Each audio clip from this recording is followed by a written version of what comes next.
Hi, my name is Jack Buckley. I am the Chief of Police of the City of Medford. The Medford Police Department has created this video as a means to educate and advise those driving through our city. Here at the Medford Police Department, we are very passionate about ending distracted driving and improving the safety of our roadways. Officer Jordan Cannava and the Medford Police Traffic Unit have teamed up with In Control, AAA, the Safe Roads Alliance, and Medford High School to work on a series of videos that highlight safe driving around some of the hotspot collision areas in our city. By being more aware and less distracted, and by following these tips and advice, you can do your part to make Medford a safer place. Pay attention when you're behind the wheel of your car. Don't be distracted by your phone or other devices. We all want Medford to be safer. Distracted driving is not safe driving. Thank you for taking the time to watch this video. Hey everyone, I'm Officer Cannava from the Medford Police Traffic Division. I wanted to go around today and show you the hotspot areas in Medford that we've had a lot of collisions at. We feel that this video will educate the public, the commuters, and the residents to hopefully lower the amount of collisions we're having at these hotspot areas. Also, we're going to go to the areas in the streets that we have had multiple stop sign violations, and we're going to show you some new signage that has gone up for do not enters that we have recently put in, just so we can educate everybody that's commuting in our city and also the residents, so we can have safe drivers on the road. Also, I wanted to mention the first week in June, we've teamed up with Medford High, Dan Strollo from In Control, Emily and Joel from Safe Roads Alliance, and Mark and Joanna from AAA. The first week in June, we're going to set up a demonstration for the students, and also we feel that with these videos and also this presentation, that hopefully we can diminish the collisions and the accidents that we have with pedestrians. Remember, distracted driving is not safe driving.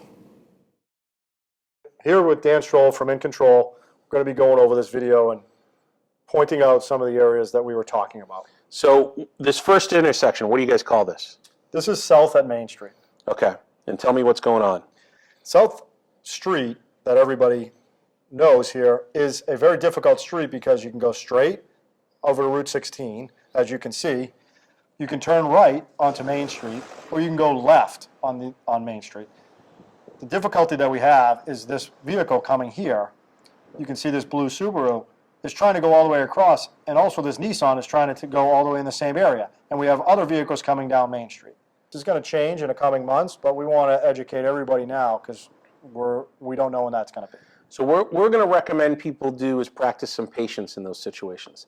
The objective is not to cross the intersection until you know that you can safely make it all the way across. Absolutely. By coming halfway across, blocking other traffic, somebody could have lost, they might not have seen them, they might have been distracted and, run right into the side of them. So basically, if we can get people to just practice as much patience, and as you described, you're not even going to be able to do that turn in a couple of months. So let's have you actually take a right-hand turn and work your way around. It's a lot safer to take a right and then find a different road as opposed to cutting across a major intersection. Absolutely. Okay, next up, what do you guys call this area?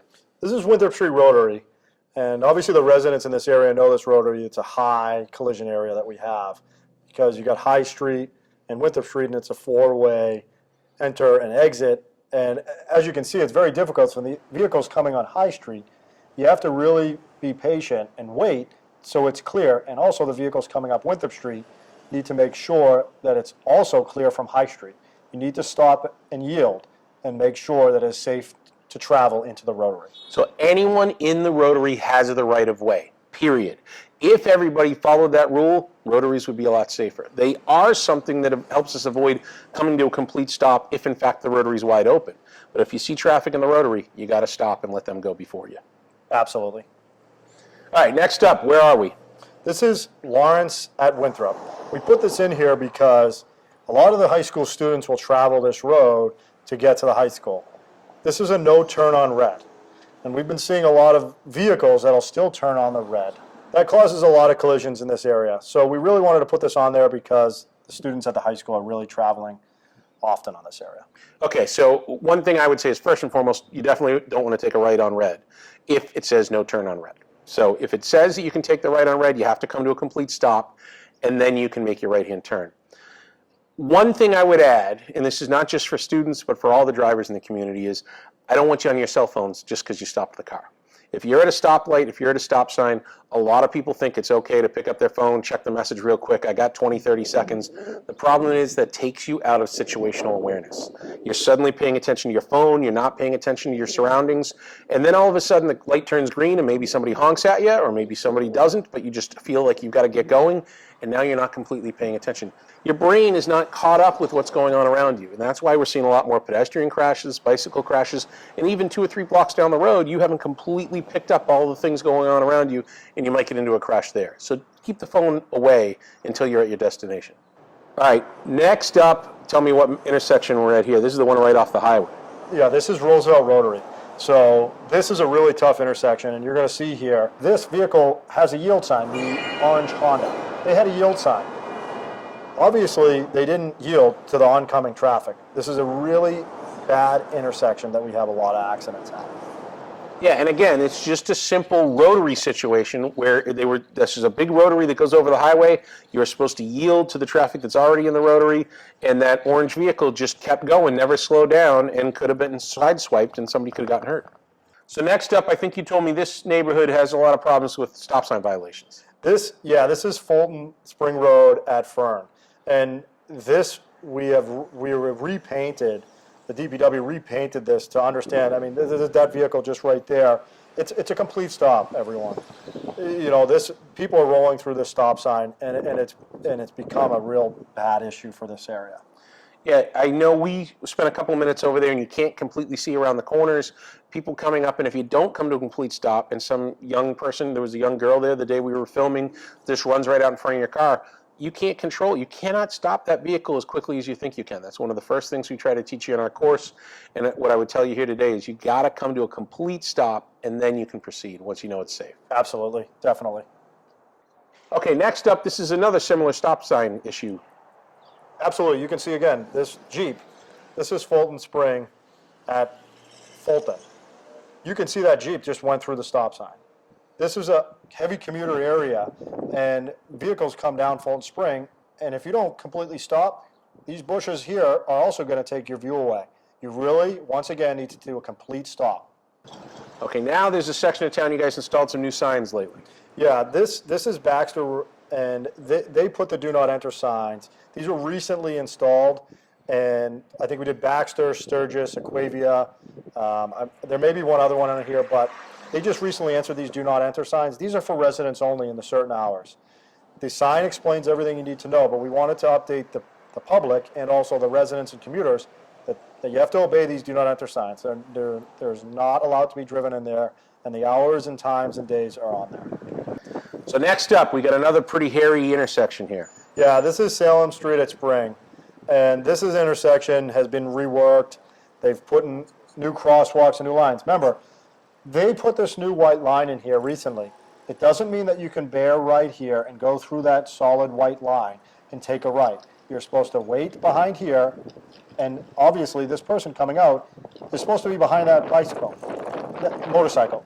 And we have a pedestrian crossing here. This is a very heavy foot traffic area. You need to pay attention, you need to be patient. Wait at the stop sign. The white line was put in, and the new crosswalk was put in for this exact reason. Again, one at a time. You got to stop at these stop signs. You got to let the vehicle that's next to you. In this case, there really should just be one line of traffic. So one vehicle at a time, come to a complete stop, and just have patience. Okay, next up. Yeah, this is Salem Street at Hadley. This intersection is really difficult because Salem Street is a busy street on its own, and on Hadley, no one wants to stop, or I shouldn't say nobody, but a lot of people don't want to stop and make a complete stop at Hadley because they're waiting so long to go, as you can see, and then they just merge out, and we've had a lot of collisions here, and we really wanted to put this on there. Just be patient. You'll get out, and if, as you can see, he merged out and stopped the free flow of traffic here on Salem Street. That's not what we want you to do. Wait until it's safe and clear to do so. Okay, last up. This is Main at George. And what I really wanted to explain to everybody on this intersection, and the people will stop on George Street, and they will look left, and they'll see that somebody has their blinker on from Main Street to take a right. They'll then look right and then pull out, not looking back on Main Street to see if the vehicle behind the person that already took a right is traveling straight. Remember, always look back left and right multiple times to make sure it's clear and safe to enter into this Main Street area. As you have a pedestrian here and everything, this intersection we've had a lot of collisions at, and this is one that we really wanted to bring up also. Relevant.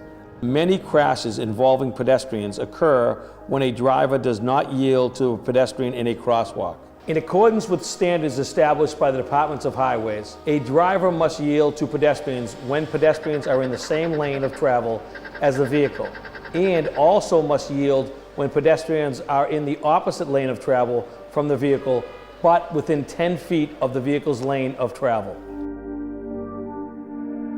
Another common situation where this provision is applicable is when a vehicle stops to let a pedestrian cross and another vehicle passes the stopped vehicle.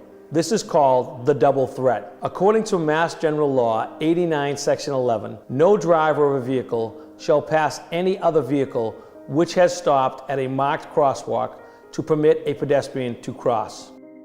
Under Mass General Laws 8911, no operator shall enter a marked crosswalk while a pedestrian is crossing or until there is sufficient space beyond the crosswalk to accommodate the vehicle he is operating, notwithstanding that a traffic control signal may indicate that vehicles may proceed.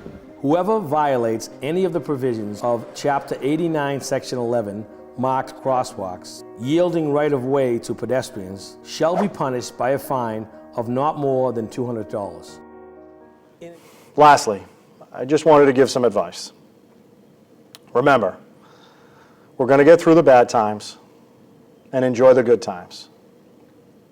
Live in the moment, and also be kind to everybody because you never know what somebody's going through. Also, remember, I've said this before, distracted driving is not safe driving. Thanks again, everyone, for listening to this video. And I appreciate the hard work that everybody's done this year. It's been a tough year, but we will get through it. If you have any questions, my information will be on the screen. Please, with non-emergency questions, feel free to email me or call me. I'm here to help. Thanks again. Have a nice day. Great game. Yes. Hey, are you good to drive? Unlike you, I've had a few, so I got a ride share. Good call. Hey, see you Thursday. See you, buddy. We know it's never okay to drink and drive.